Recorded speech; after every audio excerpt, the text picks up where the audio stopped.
My name is Philip Fielding. I work in the City of London as a fund manager. I'm married with 2 children. My wife Hannah, we got married 8 years ago. I love skiing, I love playing tennis, I love just being outdoors, going for walks and swimming as well. So I had a very, very sporty lifestyle and yeah, life was fine, life was good. I had a normal day at work, we had some meetings, but then I was beginning to feel unwell and at the end of the day I was thinking I might be coming down with some pretty nasty flu. On Easter Sunday morning at 6 o'clock, I felt so awful that I decided I needed to go and see someone about this. I cannot carry on like this anymore. I rang a taxi and I got the taxi driver to take me to the out-of-hours GP clinic. And the GP saw me and said, I really don't like the look of you. You're straight in resus. I got to the hospital about 2 o'clock and by the time I arrived, his clothes had all been removed. He was stretched out with a number of lines into him. His body was covered in a purple and grey rash. It was just apparent that he was pretty sick, but I hadn't realised. In a few hours he'd be in a coma.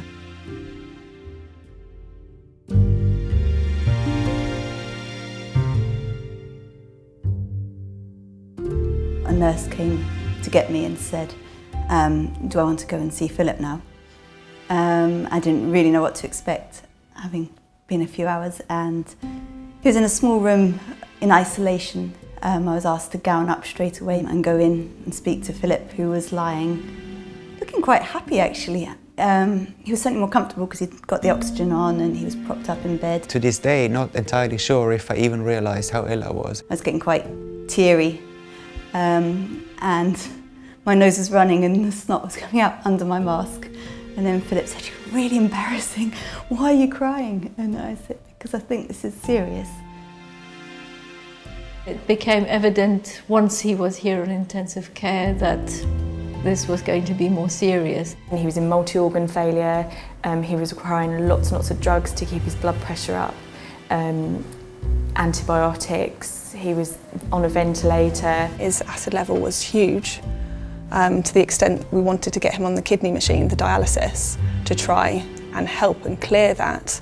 He had a spectacular rash, which also diverted away a little bit from the potential diagnosis of streptococcal septicemia. It was frightening, but I knew from meeting them, I trusted them, and I knew that he was in good hands. Over the course of the night, he got worse, and then this rash appeared over his body, which just got darker and darker and ascended up his legs, up his trunk. I was really concerned throughout the whole night, and I recall it as one of my sort of most stressful nights at work because I was so worried that actually he wasn't going to pull through. Then by the time I saw him on Tuesday, he was no longer Philip. He'd gone purple and green. Hannah was here and I was supporting her through that, and I built up such a connection with her because we were having to be so truthful to her and honest about what was going on and how poorly he was and how that he might not make it. I told the children that Daddy's sleeping and that he's very, very poorly, and that when we're very poorly we like to go to sleep, which they know. And yeah, that Daddy's in a very, very big sleep. And then the eldest said, "But he will wake up, won't he?" His illness became so life-threatening that we had the family in at several moments trying to prepare them for the worst news. Lots of conversations with Hannah, his wife, and later with his all the rest of his family who'd come over from Austria. Those conversations were very, very difficult. It escalated to the point where we referred to the Papworth ECMO team, who came to assess whether they could support him, and he was so unstable and ill at that point that they said he had a 90% chance of not surviving. We went with the ECMO consultant and sat down and had a chat to Hannah and the rest of the family, and at that point I was pretty convinced that I thought he was going to die. And then they said, "I need to go and talk to him because short of a few things they might try, I don't think anything will be successful, and that we now have to accept that we're near the end of of life, and will I go and talk to him? So I did, and I told him that I could see he was in a lot of pain, and I could see that his body was wasted, and that I would understand. And I gave him permission that if he needed to go, not to hang on, because I could see how bad it was, and I didn't want him to suffer anymore. But there was a caveat, and I said, if you think you've got anything left to give, to fight for, or that you can do it, then please keep fighting, because if you think you can do it, and only you know if you can, then do it. We felt that we should do everything that we could, so we said, well, we'll keep going tonight and see what happens. Between us, we made a few suggestions of some simple things that we could do, one of which was putting a chest drain in. We were all a little bit cautious about this because firstly his skin was like a scalded skin over the area where this chest drain had to go in, and I seem to remember his blood clotting wasn't that good, so there were a few risk factors involved, but there was also little to lose. But she thought he would hemorrhage as they performed a chest drain because he had no platelets and he was likely just to bleed to death. But as there was nothing to lose, they decided to try it. And litres of black infected material poured out of his lungs. And from that point onwards, he just started to rally and get better. I came in the next day expecting to find that he had passed away overnight. And was delighted to discover that he hadn't, and in fact was a little bit better. I was met again by John Bramall. He started to cry, and I said, has he gone? I presumed. And he said, no, I'm crying because I don't want to give you false hope, but he has made the night and he is improving.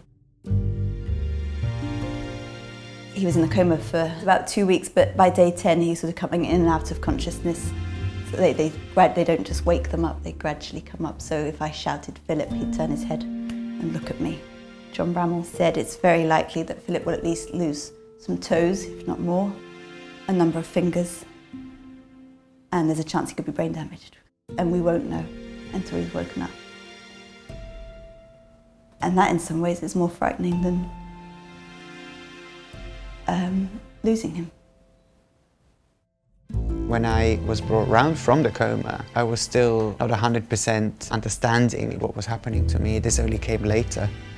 Seeing the children was actually quite a difficult thing, for me emotionally in particular.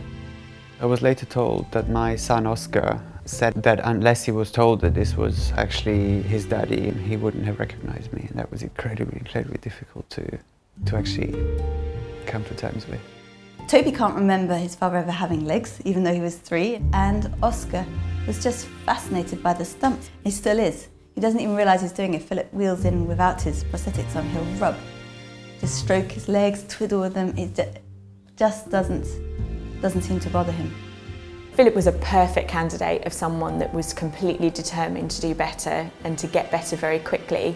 I think that sometimes that you can put in as much care and as much medical treatment as you can give, but if that person doesn't do anything for themselves to get better, it makes it a lot harder. Having that sort of motivated patient who wants to help themselves is actually crucial. I mean, everything happens quicker because of it. Their recovery happens quicker, they push themselves more, therefore the physiotherapists are able to do more with them. Philip was going to work as hard as he could, take on board anything that you threw at him to try.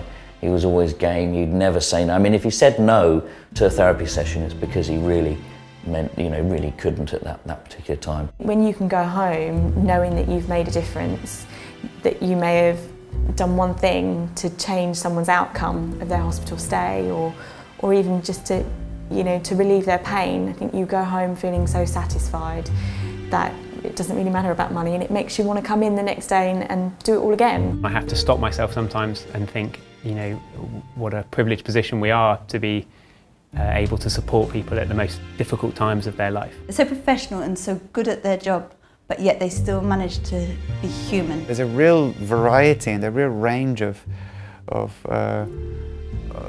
professionals that have have helped me through this, and I'm in absolute awe of the staff at the Lister. I didn't know that they have tea and cake every afternoon on a ward at a certain time, and that as much as possible they create a routine and a home. I feel quite privileged that you know, the Lister Hospital was there to look after me when they needed to be there, and the fact that I came out with the opportunity to live an active and a fulfilled life is to a large extent down to the staff and the expertise at the Lister Hospital. I personally don't think I would have survived in many other setups and environments. I think that the people that looked after me, particularly in those early days in critical care, I basically owe them my life. You can't thank them enough. It isn't possible. There's no word or present or the thanks. Someone for giving someone their life back, but not even that, just and keep supporting them to get them for all the things we want for our family to help support us achieve that.